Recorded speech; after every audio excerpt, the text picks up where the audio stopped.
You have cancer. 3 words that change a life forever. We would like to offer another 3 words. Be an overcomer.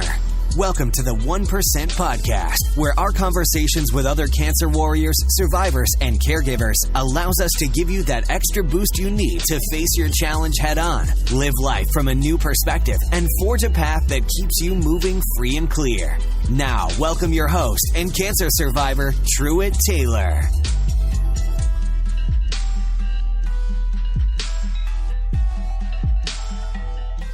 Welcome, everyone, to the 12th episode of the 1% Podcast, the show where we dig deep with cancer survivors, warriors, and caregivers in order to give you the 1% you need to push forward. On today's episode, my guest shares what it's like to be misdiagnosed, have no family history, and struggle to deal with the day-to-day process. You won't want to miss how she overcomes these moments and keeps pushing forward. So, welcome to the podcast, Diana. Diana, how are you doing?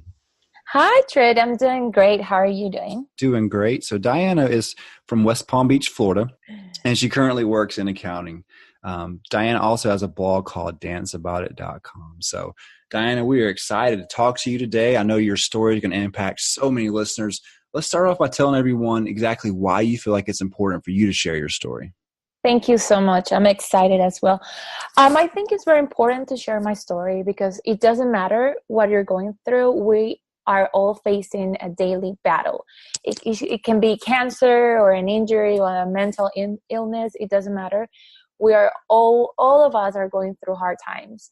And cancer doesn't discriminate. And I think it's important to know that you're not alone. You can create a support group. You can find that friend that can help you through, your family. And at the end of the day, it's important to feel that you have someone in your life that you can share what you're going through. And also, as a breast cancer survivor, I feel like it's my responsibility to bring awareness and educate and inform young women about this disease. Perfect. What's one takeaway you hope our listeners receive from your story specifically? Well, I want the listeners to feel empowered. I want to empower them to feel invincible and that they can do whatever they want and that they can make it through. Sometimes when we face these unpredictable diseases or rough times in our life, we tend to think that we're not strong, but we are, and that with empowerment that can come from different people, friends, or whatever your resources are, you can empower yourself every day and regain or get that strength to get through, day by day. Mm-hmm. Absolutely. Empowerment, that just stands out to me, what you just said, because, it's a lot of self-belief. It's believing that you have the power to overcome. And no matter what situation you're facing, your story today is going to be able to impact so many people. So I'm very excited to hear. So let's go ahead and get started and tell everybody about your life prior to your diagnosis. My life before BC, that's how I call it, before cancer. I always been an optimistic and happy person. I was very active. I was enjoying my career. I was working in advertising. I had this dream job. I was living in Ecuador at the time.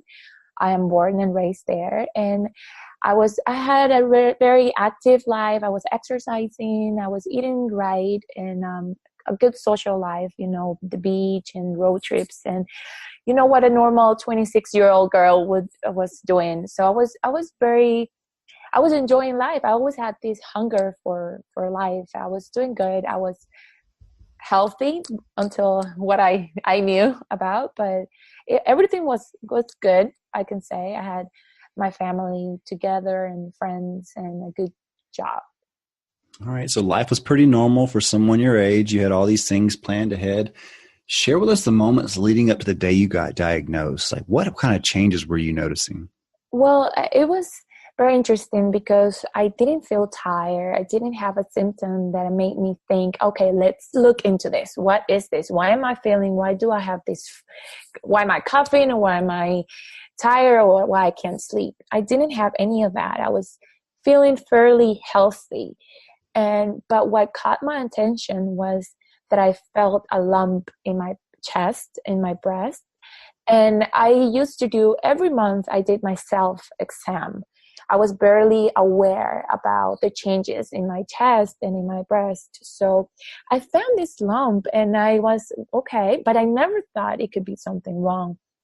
And I went to different doctors and they kept saying, this is normal. A woman your age that haven't had any kids usually get this. So it's very normal. There's nothing going on with this. And to be honest, I was okay with it at first. And until one day I said, you know what, I have to follow my intuition. I want to get this lump removed. It took me a while. I had to convince my doctors to say, you know what, I want to get it removed, because they kept saying, no, you know what, leave it alone, it's nothing. But yes, I got it removed. And at the first, the biopsy came up benign. That it was negative for cancer. It was just a fibroadenoma, which is a very normal cyst, if you want to say it like that. But then the lump grew back after 2.5 months, and they told me it was probably a scar tissue.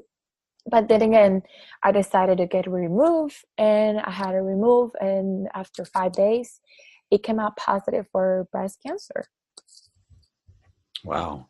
So walk us through what you were feeling when you came out and you were diagnosed with breast cancer at such a young age. It doesn't really happen. I know you had no family history whatsoever. Tell us what that felt like.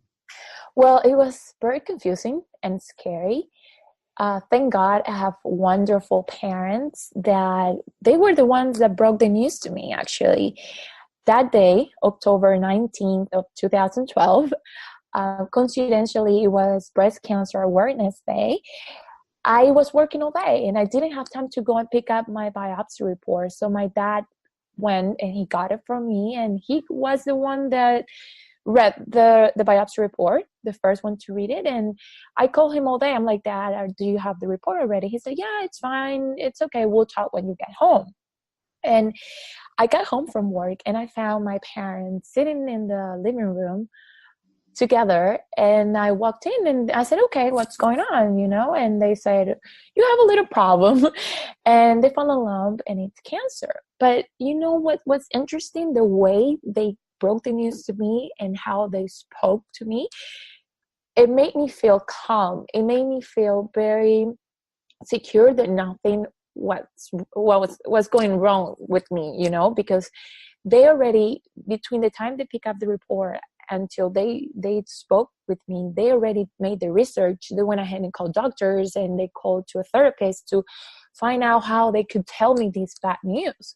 So I'm so grateful that they were the ones, because otherwise, if I would have been opening that envelope, I think I would pass out. I wouldn't have understood the diagnosis. So I was full of confusion because I didn't know what breast cancer was. I didn't know the treatment. I had no idea about that. So they walked me through it.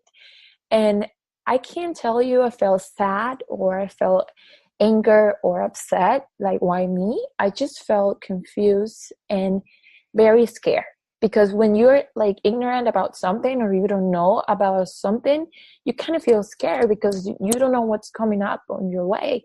So I remember going to bed that night, and I didn't want to sleep because I was just researching online on Google. And I think that was one of the worst things that I could have done because it got me more scared. Nowadays, you can find so many things and you don't know what's right, what's wrong. And it can make you feel even worse with a lot of anxiety. So I started buying books to get to know more about my diagnosis. And I think if I can describe that sensation, it was very terrifying. Yeah. Wow. I can't even imagine. You have, such a young age. When I was diagnosed, I was 31. So we have so much of our life ahead of us. And then, right.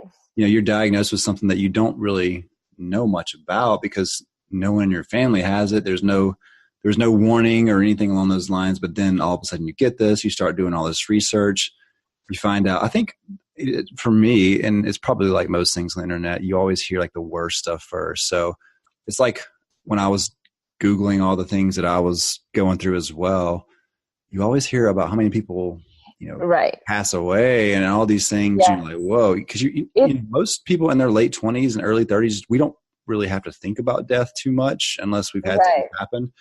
But having to think about death at such a young age, and that's a huge thing to really kind of comprehend when you haven't lived, what seems like enough life to start thinking about things like that. Right, because sometimes you go through life and thinking, nothing can happen to me, and you hear cancer here and there. Now you hear more often.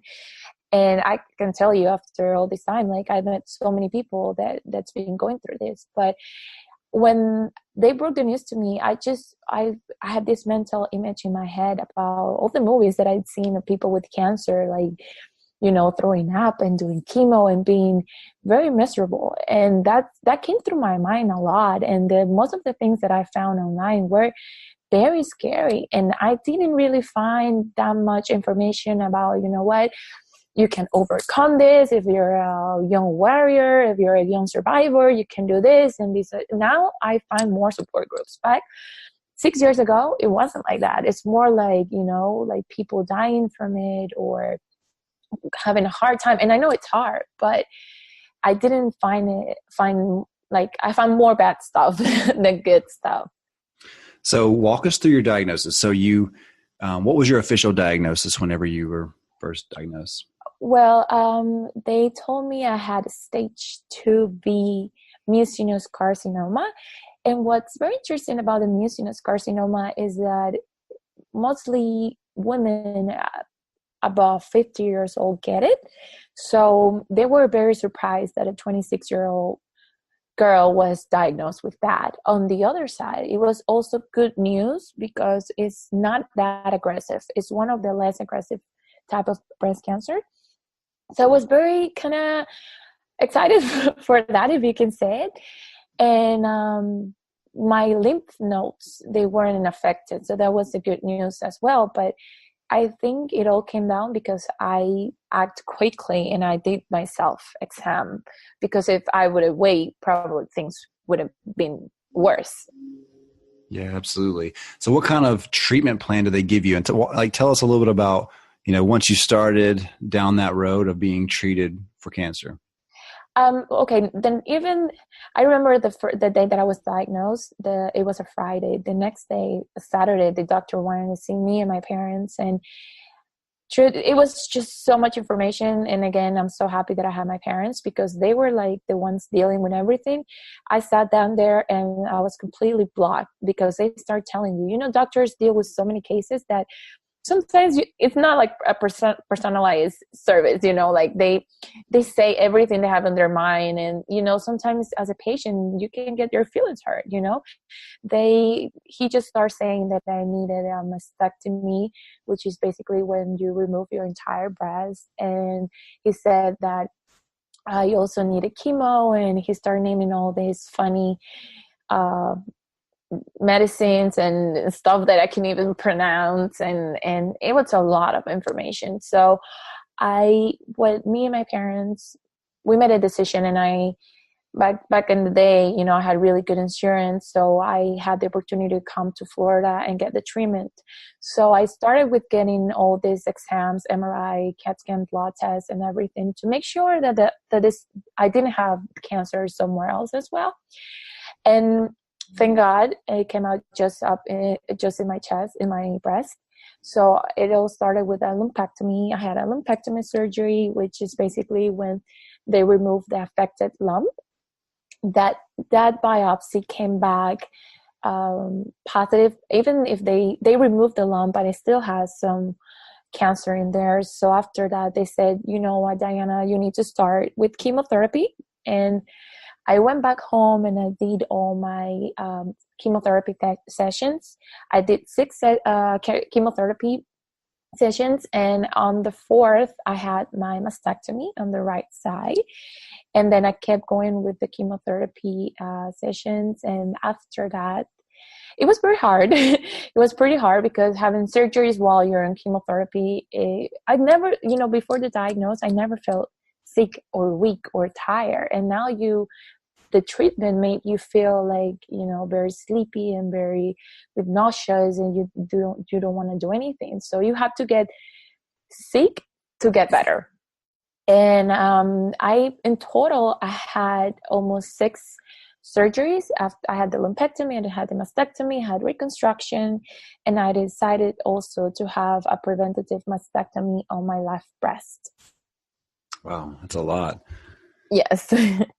So as you go through all the chemo and the mastectomy, like how does that change the way you view relationships? I would say at a young age, again, I know you're not married or anything like that yet at that point. Right. Like how does that change dating for someone who's young and, all of a sudden they start having surgeries to dramatically alter their appearance? And as a woman, I know that's not your entire identity, but it's part of, your figure and the way you look and all those things, the way people perceive you. How does that alter the way you think about yourself when it comes down to dating and just being a normal 26-year-old? Right. Well, it first affects the relationship that you have with yourself. That's the first thing that you go through. And it's very hard because you have to accept yourself. I had days where I looked myself in the mirror and I had no breasts and I had no hair. So I was like, who am I? Well, it makes you rethink everything and what are you made of?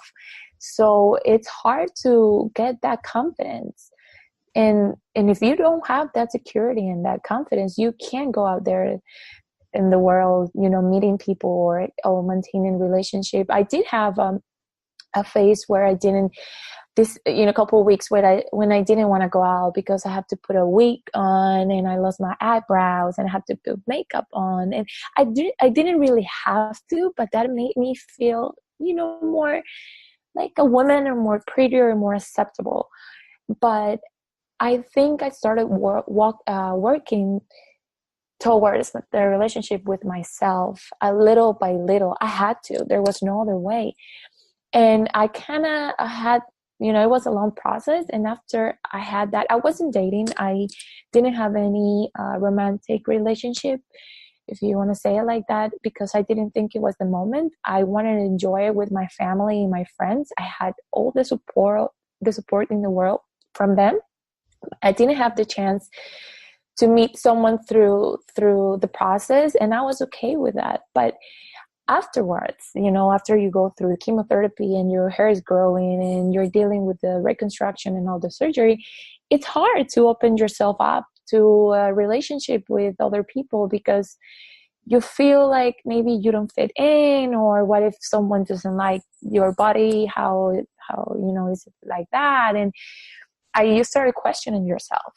But I think that's the magical moment when you find your strength and you find what are you really made of. And as a woman, I started to figure out what is it that really defines me. Is it my boobs, or is it my brain, or is my spirit and my all the hard working that I've been doing and working on myself and loving myself and caring for others. So you start to put everything, and what weighs more, it's how good of a person you are, how kind you are to other people, and how you reflect yourself. People will know who you are by how you talk to them. And at the end of the day, it's that, yeah, it's nice to have boobs and all this, but it doesn't define you. That's just physical. And what really defines you as a woman, it's how confident you are through this process. How empowering do you feel on going out and just being yourself? Wow. Obviously I'm not a woman, but just listening to you, listening to you talk and the way you have so much conviction about what you're saying. And you said something like, it doesn't matter like what you may physically look like, your outward appearance is only a partial, I guess, just a part of who you really are. And that time where your outward appearance had changed, it really made you focus on who you were on the inside. And you mentioned your confidence, how much your confidence grew. And I think that's something that a lot of people listening today can take away from is, in your situation where, one of the things that identifies you as a female to everyone completely changed, and, you don't have hair and eyebrows, and you don't feel as pretty and all those things. And, but coming full circle and seeing like who the real you is, which honestly is a hugely attractive, characteristic for a lot of people, is the confidence that you have in yourself and what you can do and who you really are, and all of those things. Because the physical stuff, like, your hair will grow back, your eyebrows, your eyelashes grow back, you get reconstruction surgery and readjust and everything as well too. But, that stuff you can come later, but who you really are and the power and strength that you have is going to get there way before all the physical stuff happens. And just you telling your story right there, like it again, I can relate and then I can't relate in some ways, but that is so amazing to hear you say that. And I just love your attitude and love the fact that you can take something that's so difficult and such a trying situation and really dig deep and find out who you are. You said you looked in the mirror, and I find that as a common theme that a lot of us have is when you stop and you look in the mirror and you're like, who is this person? Who am I? Like, where did I become? And how did I all of a sudden look like this? I was always, attractive or in good shape or whatever else, but look where I'm at now. But it makes you look past the physical side and look straight into who you really are. So I absolutely love that.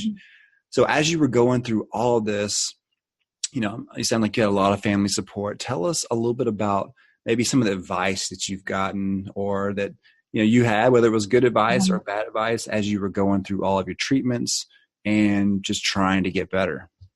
Well, one of the things that you learn as a cancer patient is that people will tell you everything from, you can't do this, and to, there's also people, because you have to understand that they're going through this with you and they're new to this as well, and they can make mistakes. So they want the best for you, and they mean well, but sometimes they can come up with the wrong advice,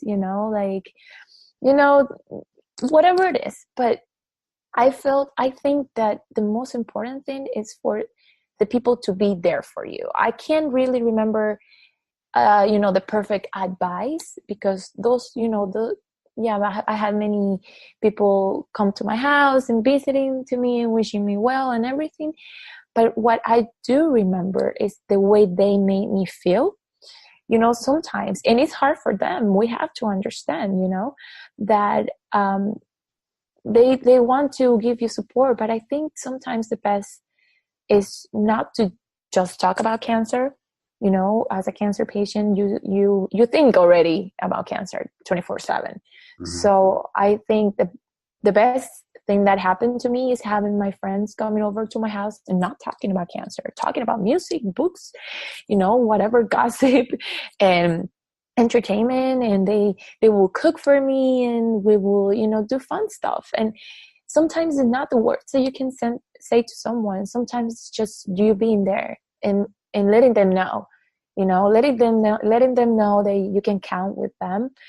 And yeah, it's nice to write a nice letter and with empowering words, but I think at the end of the day, what really makes you feel better is knowing that they care for you. And for example, I can't tell you, even though I didn't recognize the girl I saw in the mirror for a couple of months, the way my parents and my family and friends made me feel like I was the prettiest girl in the room, that I will never forget.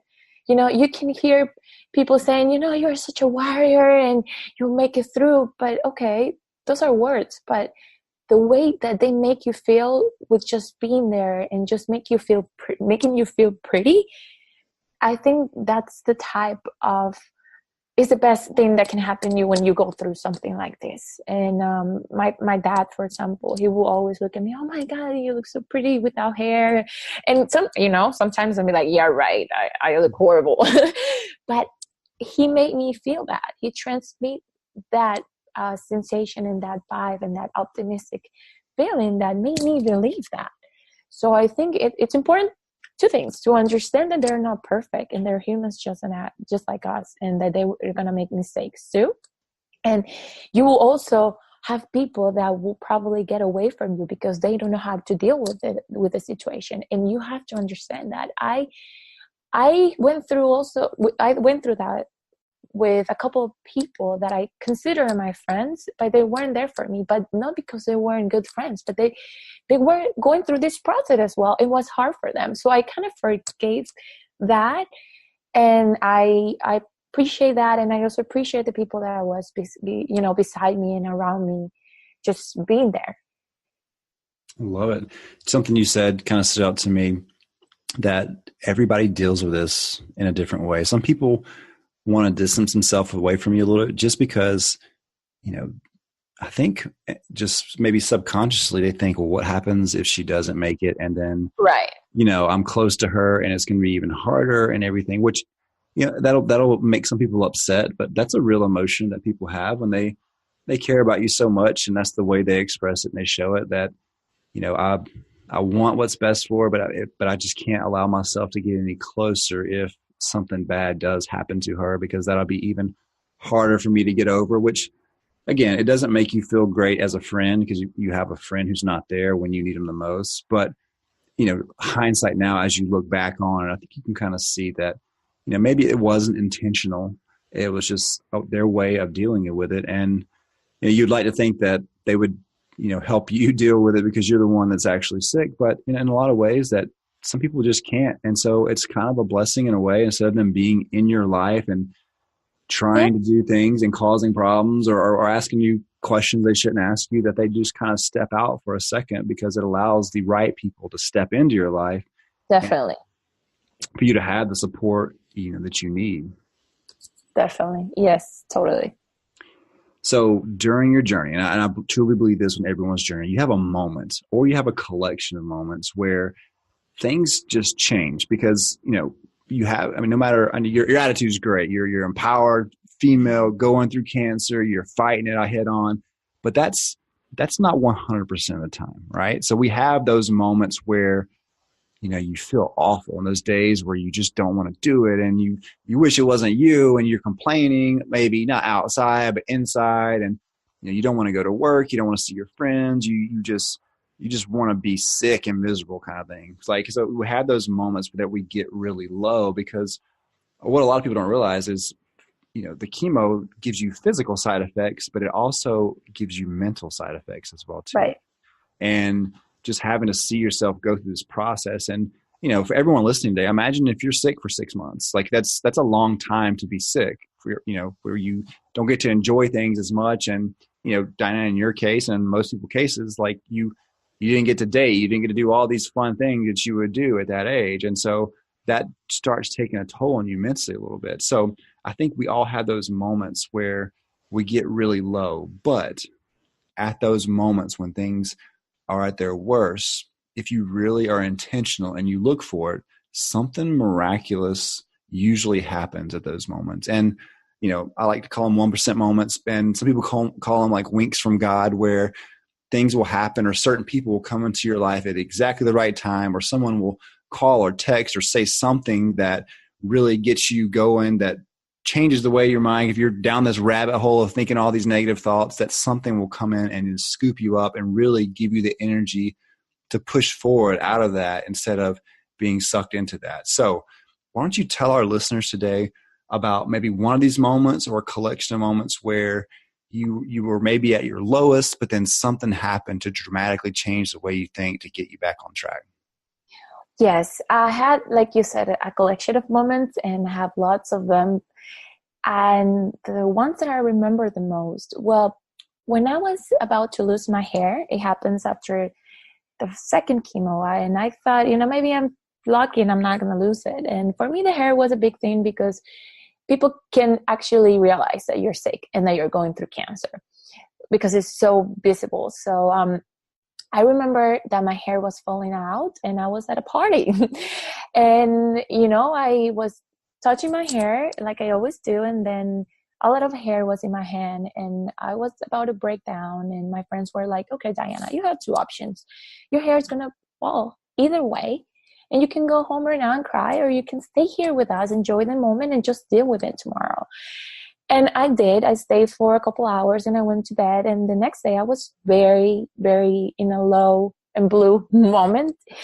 And I said, you know what? I think this is a time for me to empower myself and grow from this. And I wanted to take control from the situation. So I said, okay, I'm not going to wait for my entire hair to fall. What I'm going to do is I'm going to call my best friend at the time, and I'm going to tell him to come by my house tomorrow night and bring whatever he used to shave his hair or his beard and shave my head. So the next day I went to work and I told everybody, you know what, I'm going to shave my head tonight. And everybody's like, well, you should go to a hair salon. And no, because I'm not going to get a style or anything. I'm going to shave my entire head. And so I went home after work with my best friend, and he sat down and started shaving my head. And it was very interesting because I was crying, but I was also laughing. So because, you know, you go through all these stages while he was shaving my head, he made me look like Rihanna and then like a football player and all these weird people. And it was fun, but I had tears in my eyes. So it was like this moment when you find the connection between self-love and humor. And that moment was very key. And I had my dad couldn't even look at me, you know, because it was so hard for him too, and for my mom. And then when they were done shaving my head, when he finished shaving my head, I said, oh, I look like my brother. And then we all started laughing, you know. And it's those little moments that they have stayed in my heart forever, because like I said, I was crying, but I was laughing. And I was laughing because I felt free and I felt like I took control of this situation. Another example that, you know, made me feel like, okay, this is happening to me for a reason, when I started meeting people that they were struggling with cancer. And I started working with nonprofit organizations in Ecuador, and I was speaking to a lot of people and a lot of survivors.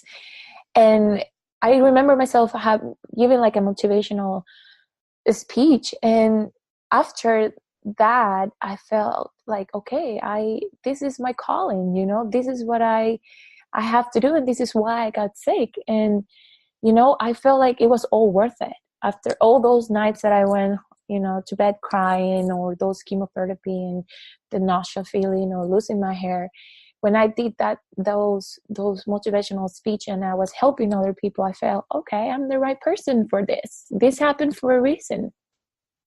Wow. So you used your biggest weakness to turn around and help other people. Exactly. I felt the necessity of doing it because that felt, you know, good. And my heart was full, you know, it felt right. It felt completely right. It made me feel good. Wow. Everyone listening, I hope you're getting so much from this. Just listen to Diana's story, the way she's telling it. I can, you know, it's funny, as you're talking, I can see you sitting there and getting your head shaved as tears roll down your eyes, but you're laughing as well as you guys are going through, you know, the different hairstyles that you mentioned. And it's again, like, to see someone with tears in their eyes, but they're smiling at the same time. It's a tough situation to go through, but just the way you dealt with it, to me, is so empowering and amazing. And, you know, a lot of people think if you shave your head, you're going to be unattractive and everything as well too, but you can be just as beautiful with a shaved head as you can with long hair. So tell us a little bit about, you know, what really motivated you to be an overcomer when you said you were looking deep inside. Like, what do you think is at your core that maybe you can share with people right now that really gives you that instinct to want to fight and to empower other people? Well, I think that I am a big believer of happiness. And every time that I was looking inside of myself, trying to get strength, my main goal was to, you know, be happy. I don't know if that makes sense. Like, I make it through because I want to enjoy life to, fullness. I want to travel the world. I want to do so many things. And I always kept in my head that everything shall pass. It's not going to last forever. So, okay, you know what? If you feel bad today, you have to accept that, because that's a feeling. That's a sensation. It's real. The struggling is real, of course. But if you know that tomorrow it can be a better day, that you can make it better, that helps you. I started asking myself, okay, what do you feel like right now, Diana? Okay, you don't want to eat, but do you want to watch a movie that make you laugh? What do you want to do? And it's the little things. It's nothing big. It's the little things that take you through it and give you that, that power. I mean, besides all the support group that you can have, your family and friends, I think you have to motivate yourself by looking forward, by looking, next week. Okay, next week I can get to have like a little road trip to the beach, or, there's something that I can plan with my friends. So every single time I try to plan, or my friends actually trying to plan something so I can look forward to. And be like, okay, today I'm throwing up, but tomorrow I'm eating pizza with my friends, So I think that the fact of planning things, even though if you're not feeling like it, it can help you to look through it. And you can, everyone can motivate you around you, but you are the one that have to do the inside job, because that's the hardest part. Yeah, I love your advice of having something to look forward to. I think that's, instead of looking forward to being sick tomorrow, why don't you look forward to doing one small thing to make you laugh or to make you feel better? Right. So you've went through all of this. Tell us how, all your treatment ended, and then, how have you adjusted to a new lifestyle of, being, post-cancer Diana versus, Diana living with cancer? It was hard. It was hard because I think people believe that the longer you go without cancer or in remission, things get easier. And actually, no. I mean, yeah, you get more normal. You go back to your new normal. But for me, every single day that goes by, I think about cancer every day. And I think it gets harder because, now I've been 6 years. It's almost 6 years that I've been in remission. Thank God, everything, it's good. I do my checkups every 4 to 6 months. My doctors tell me, come once a year, but I can't. I have to go every 6 months because I want to be on top of my health, and I want to be able to sleep at night. And if that brings me peace of mind, I'm going to do it. So I do my checkups every 6 months. And because I had a lot of scary moments. I had more lumps in last year I had a biopsy and all this scary stuff that makes you feel like, oh my God, is this cancer? You start to get very anxious. So this almost 5 years and a half, it's been hard, but also at the same time, if I was happy before, now I'm even happier. Like, I decided to celebrate life, and I decided to travel far or, nearby, it doesn't matter, and do things that I wasn't doing before. So good thing that all my checkups are in blood tests and everything. It's coming out good. And I was also tested for the BRCA1 and BRCA2, and I've been doing all this genetic testing, and everything it's good. And, I hope everything will continue like that. But like I said, it gets hard. It gets very hard. The further out you are, you start feeling, or I started feeling like, what if, it's going to come tomorrow or next week that I find out that I have cancer. But what I learned about it is to take one day at a time. And you don't gain anything from worrying about something that you don't know. What only you have in control is today. It's the present time. And, I've learned to, take day by day, but it's hard, but it's also a blessing at the same time, if that makes sense. Yeah. So what piece of advice do you have for someone listening today that needs a little 1% to keep going, to keep fighting and moving forward? Well, I think they can start by speaking their mind. I think that's very important because sometimes we don't want to express our feelings or what we really feel like.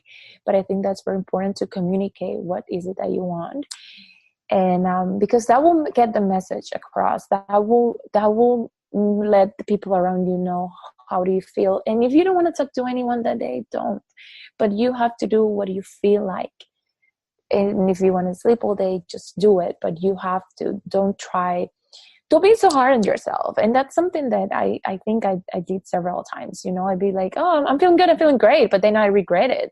And it all happened because I wasn't true to myself. I knew I was feeling bad, but I said, I can push you through. And it's not about that. You have to be kind with yourself and know your limits. So I think one of the main things is, first of all, start the process of enjoying that, what you're going through, and finding yourself and get to know yourself. What do you want and what do you don't want? And also get that message across for all the support, those people around you that they care so much about you. I think that will help them as well. It's teamwork all the way. You can't do it just by yourself. You can do 80%, but I think it's 80-20. You need people around you to help you and make you feel that you are not alone. I think that's very important. Yeah. So everyone listening, just follow Diana's advice today and communicate your feelings or how you're feeling to someone, because you're not alone as you go through this. You have people out there that care about you and people who are always there to be at your beck and call as you do this. And for everyone listening, if you know someone that's maybe doesn't have as much support, or maybe you don't have as much support and someone turns you on to the 1% podcast here, share that with people. Share and let people know that they're not alone as they go through this. Just as Diana shared her story and countless others have shared their story on the show, you just know that you're not by yourself. You have people who experience the exact same things that you're going through with at your age, with your occupation, and we're all here for you to be able to listen and to join in with us and even communicate with us as well too. So Diana, I love to end the interview with a couple of fun questions that I ask each person to help everyone get to know you a little bit, because a portion of this interview is to really celebrate you as well as bringing awareness and really adding value to people. So tell us a couple of things now, 6 years later, that motivate you to just be the awesome person that you are every day. Well, through the process, I started writing. I started a blog. And I think that was like my therapy, and that motivated me too, because I met so many people that, online that were struggling, and young women going through this as well. And also, I started traveling, and that motivated me too, to go to new places. I started doing yoga. That also helped me a lot and motivated me. And I think it all happened because I opened myself up with my story. So I think the story, my journey was a complete blessing. Tell us more about your blog. Your blog is called danceaboutit.com. What inspired you to start the blog? Well, I started the blog when I was diagnosed, and I wrote about everything I was going through, from losing my hair, from chemotherapy, the surgeries, and all these feelings of insecurity. I had my blog for a year, and then I kind of stopped writing because I think I hit the point when I said to myself, you know what, let's try to, get yourself away a little bit from all the cancer stuff, because I was already thinking about cancer too much. And then I thought I needed a break. But then this year, when I was going to have my 5-year anniversary, my remission birthday, I said, okay, now I'm ready. And I think we live in a world now that we need that empowerment. We need these type of stories. We need to inspire people to overcome this. And now the cancer is like a flu, or if you didn't have cancer, someone that had cancer in your family or a friend that went through that. And I think that it's very important. So my blog is, I talk a lot about what this 5 years been like, all my fears, all the insecurities, all the mental problems that you can have, the anxiety and everything, the checkups and everything. So what I want is for people to know that, basically you're not alone, and to inspire you to make this through. It doesn't matter what are you going through. All right. So for all the listeners, I'm going to repeat that blog site for it. It's called danceaboutit.com. So be sure to check that out. I'll put a link to it in the show notes after we're done. All right, Diana, so tell us some supplements or some products that you might recommend to some of our listeners that may have helped you along the way. Well, as a cancer survivor, I can say that I try a lot of stuff. There's advertising everywhere that take this and you're not going to get cancer. This is going to fight cancer, Try not to fall into that. I did a couple of times. But I think what really, helped me is to have a balanced diet, and that I had before, but I'm more conscious about what I eat, and I'm aware of what am I eating. A couple of my doctors said, what, Diana, go vegan, don't eat fish, don't eat this and that. But I learned to listen to my body, and that balance is the key. So I try to, be healthy, but I also sometimes I have, junk food, and it's good too. Your body needs that too. And I will strongly recommend yoga. I think yoga is very good for the soul and very good for your body, and meditation. And more than, supplements and all these labels and stuff, I think working out and finding something that you enjoy that can take the stress of your day, or, this bad, thinking about cancer all the time. I think yoga can help you, meditating, and whatever it is, your religion, it doesn't matter. For me, it helped me also to connect, and pray, and have these moments where I would just be there in silence and listen to what I'm thinking, and trying to erase any bad thinking. Mm-hmm. And tell us about the last book you've read. Well, I'm actually reading The Anatomy of the Spirit. It's a really good book, and I recommend it.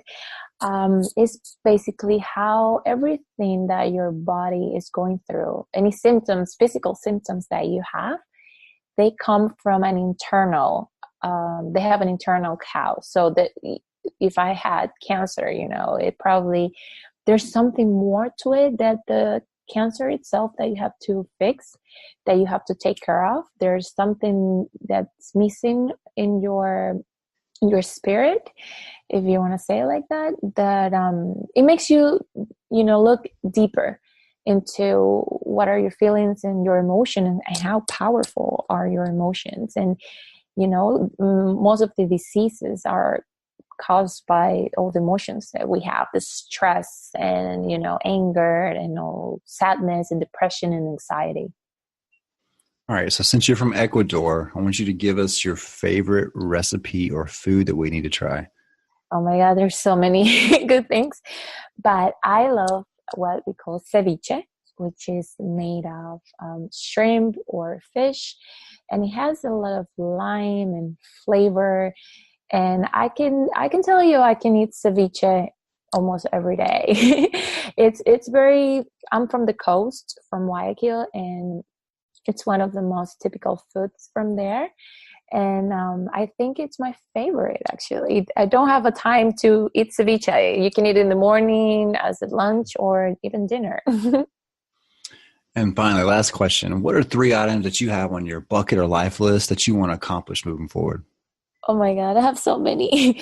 I think one of them, it can be that I want to see the Northern Lights. I have the dream to go to Iceland and see the Aurora Boreal and all the Northern Lights. That makes me so excited, and I can't wait to do it. I don't know when, but I have to.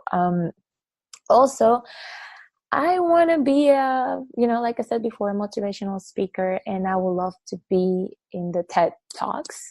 I would love to participate in that. That's definitely on my bucket list, sitting there and talking to thousands of people and inspiring everyone. That will be awesome.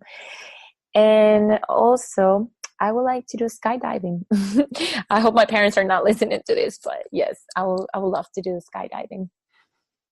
Well, if there's anyone out there that's listening today that can make these things happen for Diana, please contact me and let me know, because we'd love to make it happen for her. Awesome. Well, Diana, the first time we spoke, I knew that we had to share your story. Just listening to you talk, you tell a beautiful story, and you're not just beautiful on the outside, you're beautiful on the inside with the way you think about life and the way you want to empower people. And I just challenge you to continue to strive to do that each day, because as your influence grows, the more people that hear your story, you're going to dramatically impact so many people who are going to be motivated to get up and to have a great attitude about whatever situation they're in just because they heard your voice. So I absolutely love your story. I love your energy. I love your positivity. And it's been amazing to chat with you. And I'm sure all the people listening right now absolutely agree with me on that we're just so proud of you to be able to share your story and to put yourself out there and just to be, courageous enough to step up to the plate and really get yourself out there. So I look forward to all the amazing things that's going to happen with your life. And everybody, just be sure to stay up with Diana at danceaboutit.com. So she's going to fill you all in on her life and everything that's going on, all the plans that she's got, and always have something to look forward to. So Diana, again, we appreciate it, and we will be in touch with you soon, okay? Thank you so much, Trid. It's been an amazing experience to share my story, and it's my pleasure. Thank you so much for inviting me to your podcast. We appreciate you spending time with us on today's episode and encourage you to continue the conversation to help you keep pushing forward. For more resources based on today's episode, as well as ways to recommend a guest and connect to Truett personally, head over to OnePercentPodcast.com. Be sure to join us next time for more stories of inspiration right here with Truett Taylor on the 1% Podcast.